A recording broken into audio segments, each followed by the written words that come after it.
Good morning, everyone, and welcome to your morning briefing for Monday, the 25th of August, 2025. This is Robert standing in for Mike, who will join us later in the show. Let's get started with Inside the Beltway. Secretary of Defense Pete Hegseth signed an order on Friday, and this is authorizing National Guard troops that are deployed to Washington, D.C. to carry weapons. And the officials who said that Hegseth signed this order also said that National Guard troops supporting law enforcement functions will be armed, and that troops assigned to other tasks like area beautification will likely not be armed. Looking at the information about this order, it looks to be mostly personnel assigned sidearms for personal protection, because some of these National Guard members have been deputized by the U.S. Marshals to assist in law enforcement efforts in D.C. Moving on to the domestic side, we will cover this in more detail later in the show, but the National Guard is going to expand deployments to mobilizations in 19 states to support ICE operations. And President Donald Trump has said that Chicago and New York City are next for federal National Guard deployments. Jared, if you could come on and take us through your roll-up items, please. Absolutely. So the Philippines and Australia agreed on Friday to deepen their defense cooperation through a proper defense pact. Now, this is all intended to increase their already increased tempo of exercise and operations together. Moving over to India, Indian media reports that due to American tariffs on India for buying Russian oil, the Indian Oil Corporation and Reliance Industry, among other Indian refiners, are going to shift to Brazilian crude oil. Now, Indian Oil Company is actually a government-owned entity, and Reliance is the largest public company in India by market capitalization. So these are very big movers responding to tariffs here. And lastly, over in the Middle East, Syria's president confirmed that Syria and Israel are in talks over a security agreement. Now, the deal reportedly includes several provisions that include preventing Turkey from rebuilding the Syrian army, and a prohibition of air and missile defense systems inside of Syria in order to allow Israeli troops to actually move freely. And we're going to bring Mike on to cover a few other things. Yep. Hey, good morning, everyone. My toddler nuked my wife and I, so we're down with a sickness. Thanks for Jared and Robert for filling in. 42 protests today. Let's go ahead and move on. Listen, coming up tonight is our special projects monthly conference call. Special projects is the newest way to join Forward Observer. It is the training side that I run. Tonight we're talking about community organizing. And, several years ago, just studying low intensity conflict, it became very apparent to me that the guy that wins the future, the man who wins the future, is not the guy with the most guns. It is the guy who can bring the most people to the fight.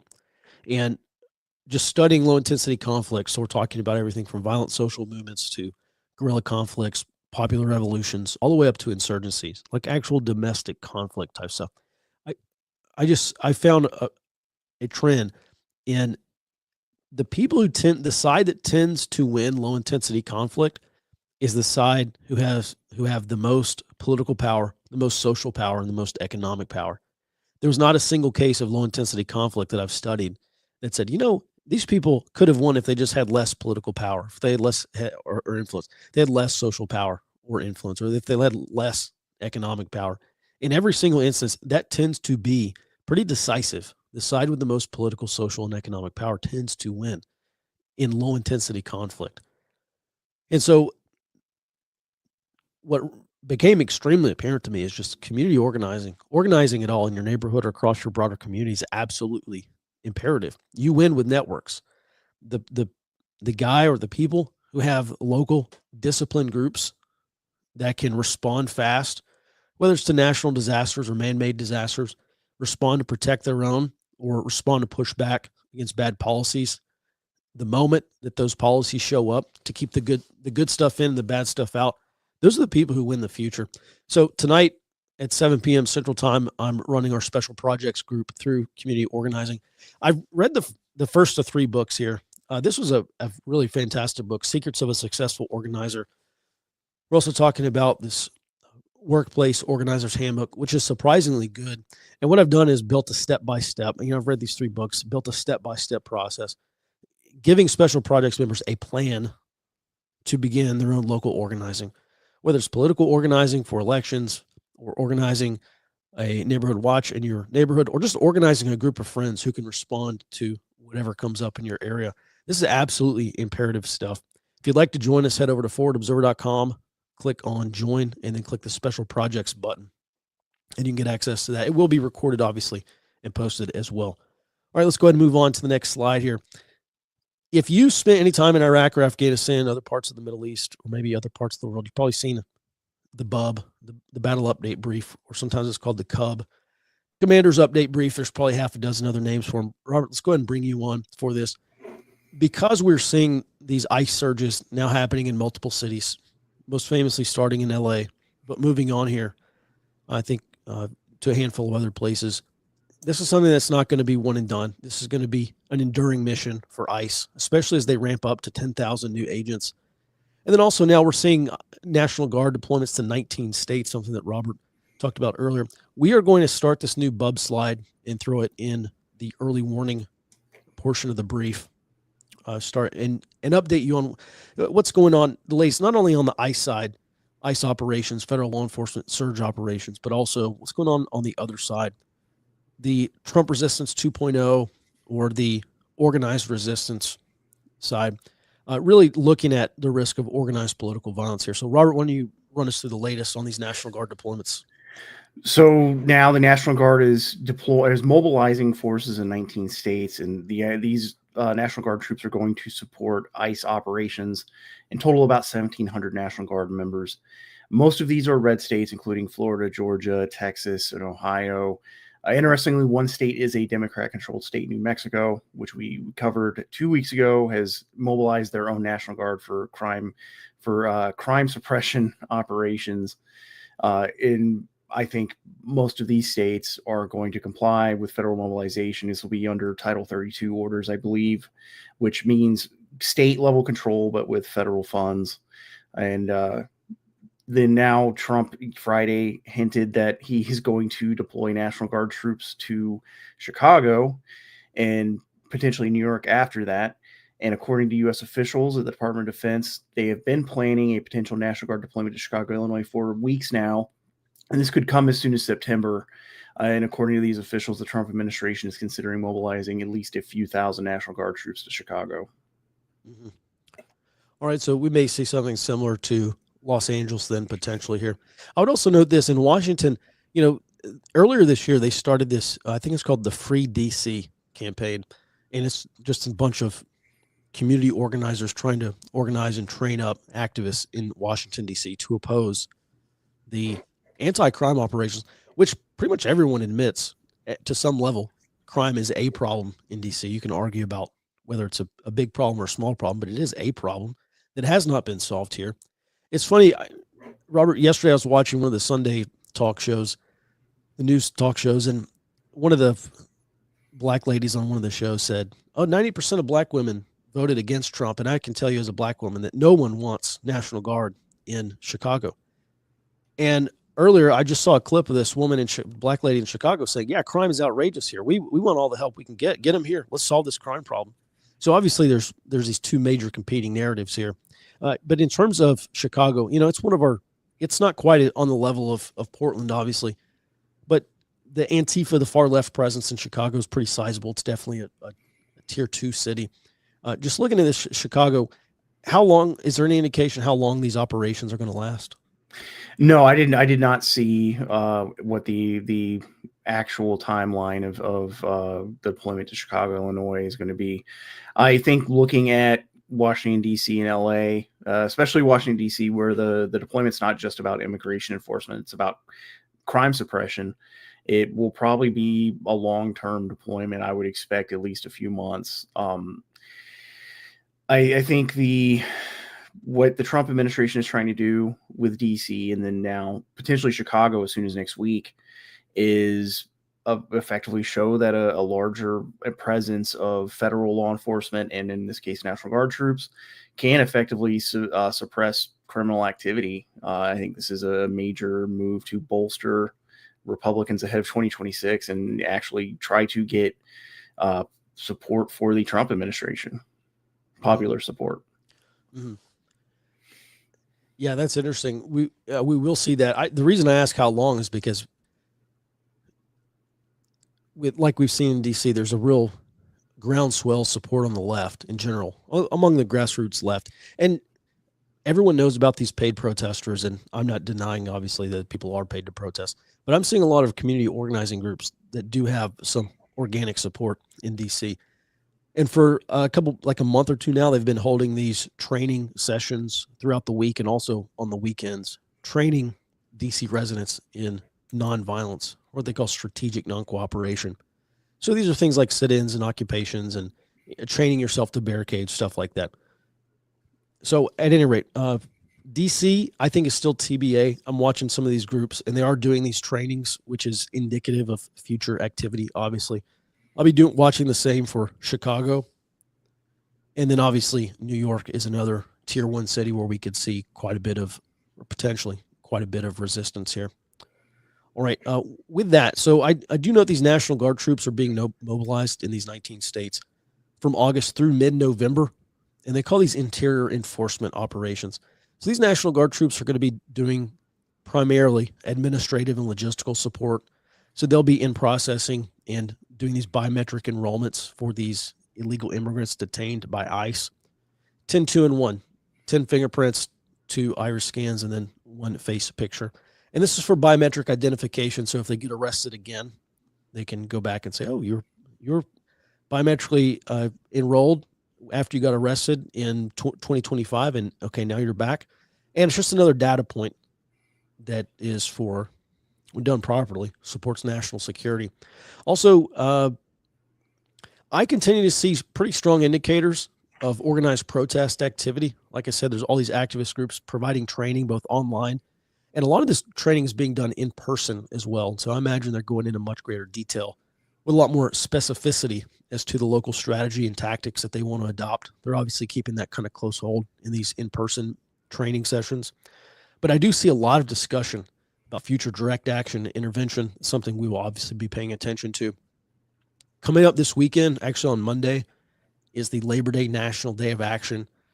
That's going to be, I don't know, somewhere around maybe 1,000. They might get to 1,000. I'll have to check and see how many there are, but 1,000 different protests, which should be smaller than the hands-off and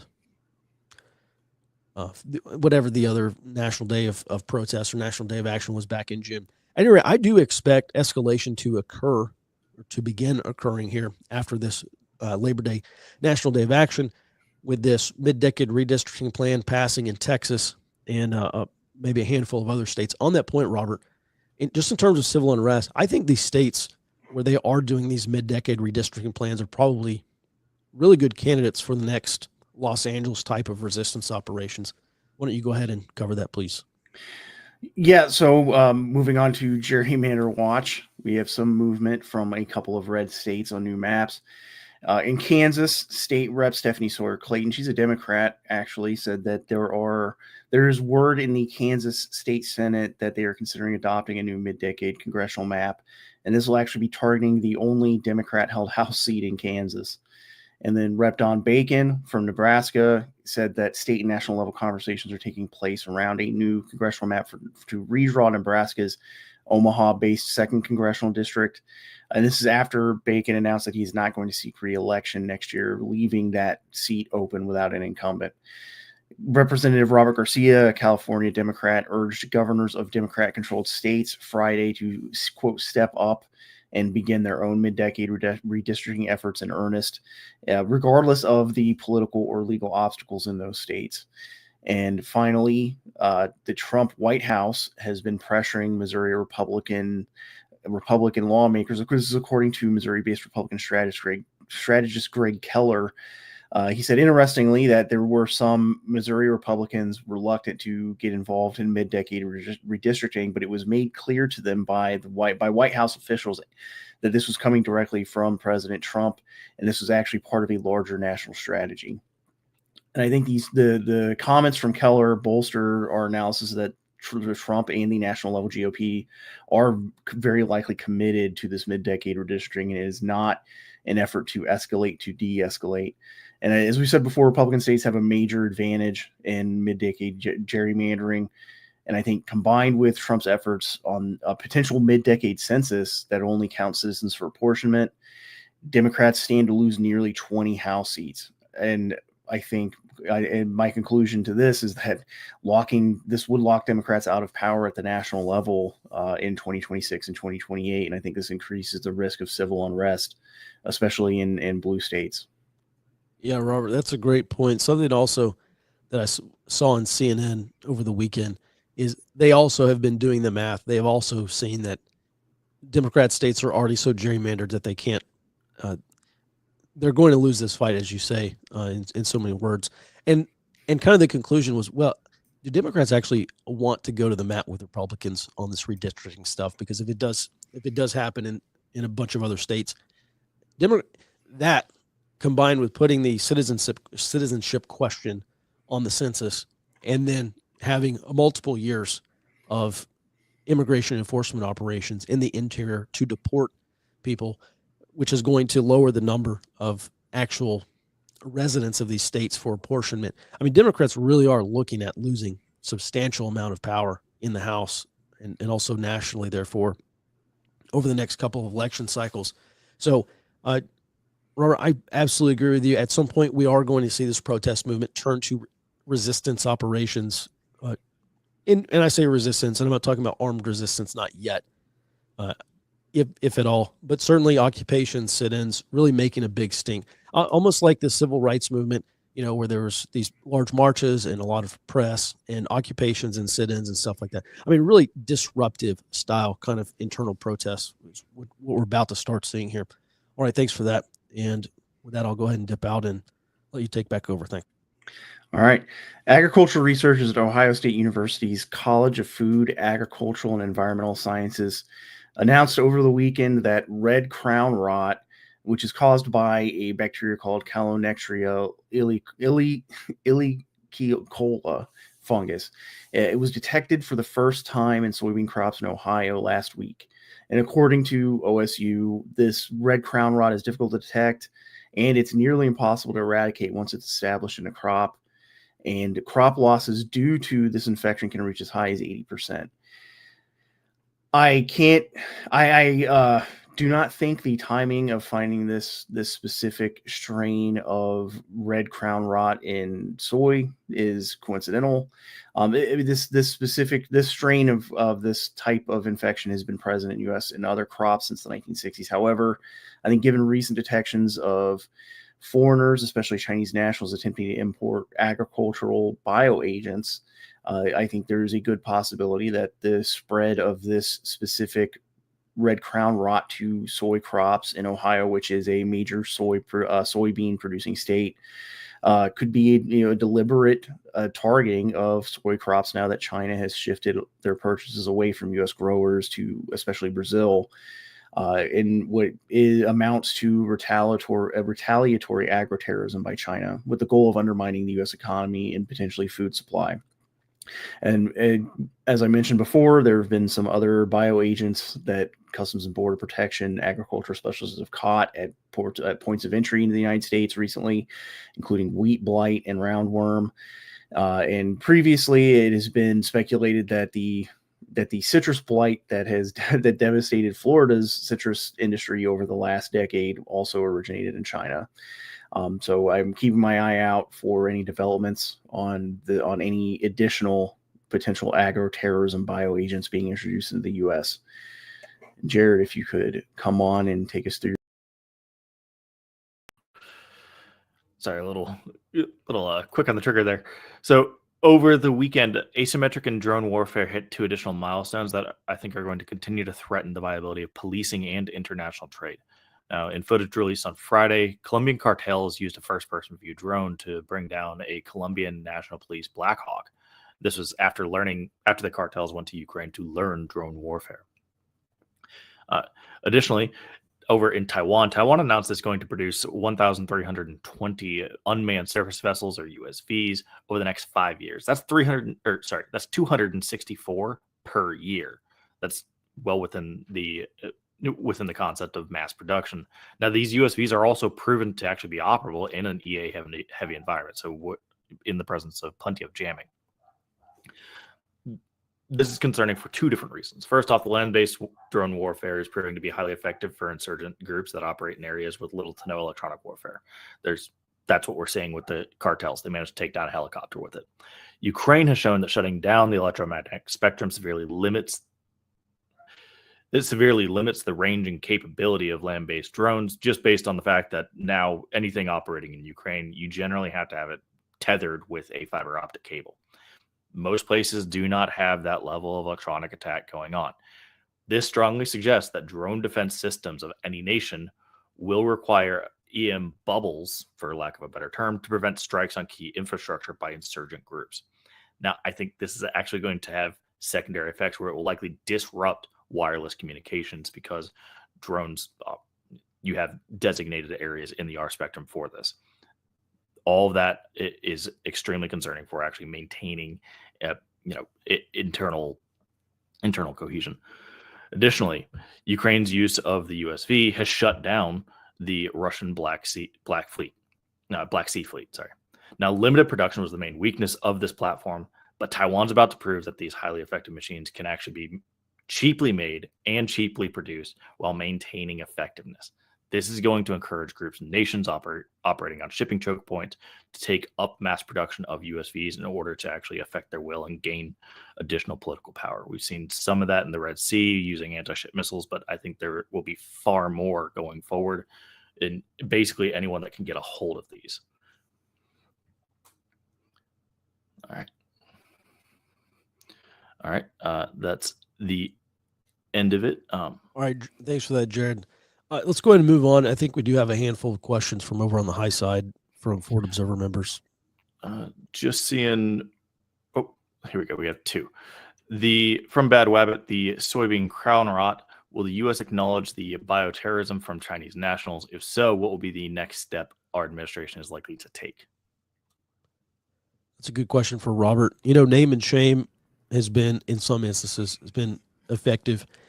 Is this an area where the Trump administration, it almost seems like by ignoring it, was it Lenin? I think Lenin had that, or maybe it was Stalin, had that really great quote. Probe with your bayonet. If it's mush, push. If you hit steel, stop. And it seems like this Chinese bioterrorism, and I think honestly at this point, you just have to assume that's exactly what it is hitting a lot of mush from my perspective. I've not seen the Trump administration name and shame, but that would be the first step to stopping it. Robert, what say you? I haven't seen any indication that they're going to do that. But I agree. I think at this point, it is safer to conclude that it is deliberate action, considering especially in this case, soybeans being targeted. I saw somebody mention that in the chat, that blue cities won't get their lattes, but soybeans are actually an important crop for livestock feed, which is one of the reasons that China purchases it and other countries purchase it from us. So I am keeping an eye out to see what the Department of Agriculture and Department of State say about this, to see if there's any indication that they are going to call out what amounts to Chinese agroterrorism on the United States. So far, I have not seen any initiatives about that coming out of the Trump administration. Mm-hmm. All right. Thanks, Robert. Jared, any other questions? Yes. What is the life cycle of red crown rot and how is it spread? No clue. Robert?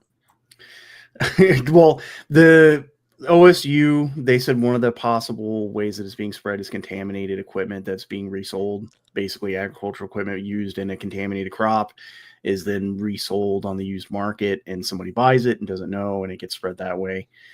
I'm not sure if I buy that, considering the evidence of other bioagents coming in, likely from China. Mm-hmm. All right. While China imports most of its oil, it makes up for that partially by being dominant in oil refining. In the event they move on Taiwan, would this greatly complicate efforts to cut off their oil imports, given the many nations depend on their refined product? That's a great point.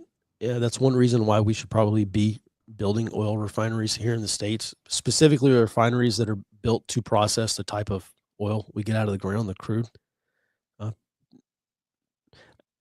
Jared, I think that's a fantastic point. What are you saying? I think it will, but not to. I don't think it will prevent action on China, just because from what I'm seeing, it looks like most of the major Western nations will follow with the U.S. and their Pacific allies to actually take action on China, regardless. That said, it would likely drive much of what's colloquially known as the global South to retaliate, or at least, raise a stink up in the UN. That I don't see it truly preventing action on China.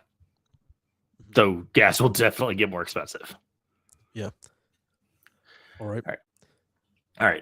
From Rebecca C, could our crooked government harm soy crops if they are exported mostly to China? So basically, is this an inside operation?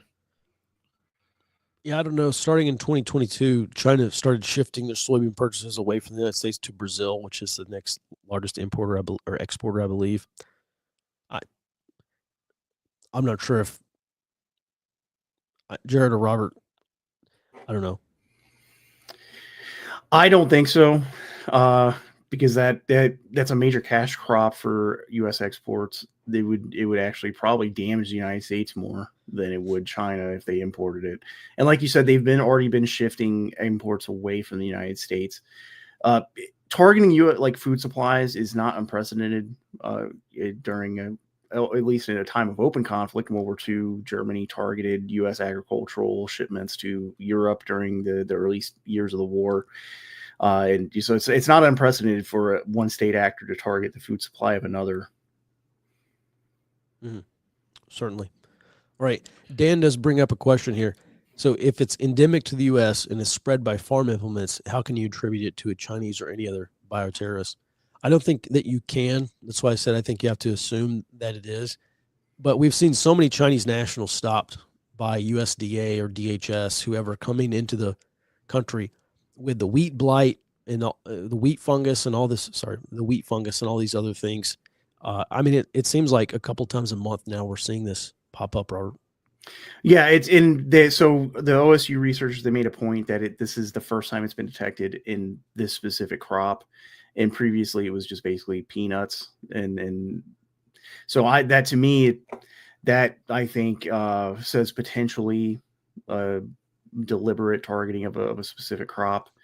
Yeah, there is the potential that it is just naturally occurring, but that's the dangerous thing about the use of any kind of bioagents, whether it's agroterrorism or bioterrorism, is that it's difficult to discern, especially initially, if something is naturally occurring or a deliberate bio attack or agroterrorism attack. Mm-hmm. Certainly. All right. That is the end of the high side questions. Now we've got a few. Right here, I just want to take this one real quick. The question from B Ski is, since conservatives who believe in the Constitution are labeled as domestic terrorists still, I don't think they are still. Doesn't this National Guard activity set a precedent for this to be used against us? Yeah, listen, there's no slowing down from here. I don't think there's any turning the ship around. I don't think any future administration is going to be substantially less escalatory. I think you just have to, in the Army, you call this self-licking ice cream cone. And you just have two opposing forces that are self-reinforcing. The left does something and the right says, oh, look what the left's doing. Now we have to do this. Now the right does that. And the left says, oh, look, now they're doing this. We have to escalate. We have to go do this now. And the two sides just reinforce the justification for doing more. And that's what I think we're seeing here domestically. I don't think there's any reasonable expectation to say it is going to end. So the next logical conclusion is, where does it end? And I think ultimately it probably does end in much higher levels of domestic civil unrest and probably a domestic conflict at some point in the near future. This is all the more reason to get organized at the local level. And maybe you're doing it for political organizing so you can elect a good sheriff. Maybe you're doing it for social organizing to push back against the city council or the school board, trying to put these insane books in your children's schools and in their curriculum. That can be stopped through the use of social power. Or maybe you're doing it for, to organize economic power, because money is stored power. And if you build a business that makes a profit, now you've got money to pour into causes. And money doesn't solve every problem, but money solves money problems. And so there's a reason why you should be building political, social, and economic power at the local level. That's what we discuss in special projects. Tonight, coming up 7 p.m., I'll be doing a review of these 3 books on left-wing community organizing. There's probably like a dozen other books on community organizing that I need to read, and I will be reading through those, really taking the best practices and then putting them into a step-by-step community organizing manual, basically, is what I'm building. But tonight we'll be talking about that step-by-step process, how you can implement that at your neighborhood level, at your county political level, social, economic level. All right, with that, Jared, any other good questions, either from the high side or from the chat? Yes, Rebecca C wants to know if we have any idea regarding the soybean blight, if this is corporate-owned farms, family-owned farms, are a lot of these chicken farms took insurance money for questionable bird flu tests. Could this be the same type of situation for corporate soy farms? Robert? I have not seen that it is specifically just corporate farms or family farms. I think it has been spreading to. They just mentioned the soy crops. I imagine just because of the amount for these cash crops, the amount that are grown, a lot of them are going to hit bigger farms like corporate farms, but that's just because of the amount of crops, the amount of available soybeans to infect. Mm-hmm. All right, fair enough. All right, last question here for the day. Is Trump's action on redistricting and other political actions a form of right-wing organizing? No, I'd say not. Typically, when you talk about community organizing, you're talking about the grassroots level. So this is being done at the highest levels of the state, of each individual state, like at the state house. This is not grassroots power, and you need both. Typically, the left looks at electoral power as the natural result of social power. That's why they focus on social power. That's why they have all these books on building social power and building people power. And that's why community organizing is a career path on the left. You make a whole career out of it, and many people do. So I think that is we've just seen, you go back to COVID and you look at all the pushback and the protests, the anti-lockdown protests and the anti-masking protests and stuff. And in not every case, but in many cases, it was effective.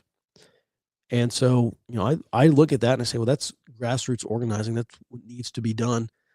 And if you can only exercise power that you have. And I think the general problem on the right is everyone just thinks a gun can solve every problem, and it's just not true. Guns in 99% of instances create more problems than they solve. And then the 1% of instances, you will lose without them, obviously. But the other 99% of cases, you need other tools in your tool belt. And then that's why we organize for political and social power. So with that, everyone, thanks so much for your support. This concludes today's briefing. We'll be back in your inbox tomorrow morning, back on the show, starting at 08 Central Time. ForwardObserver.com. If you'd like to join us, support our mission, get access to all of our high-side intelligence, and then special projects for tonight's community organizing training. With that, everyone, until next time, be well and stay out front.